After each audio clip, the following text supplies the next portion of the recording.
ينطلق امام لاعبين ثلاثه. الطالونات، ربما التصويب، فغل السعدي.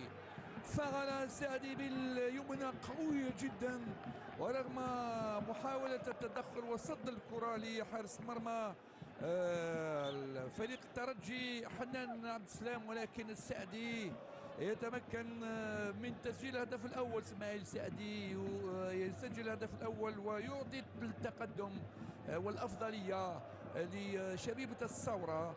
ونحن نلعب الدقيقه 19 من الشوط الاول. الكره انطلقت من بالميلود على الجهه اليسرى، ثم كانت عرضيه. كنت نظن ان الكره حتكون بالعقب، يظهر لي ان بوشيبه هو اللي يقدم الكره هذه العرضيه في تقريبا في ظهر ال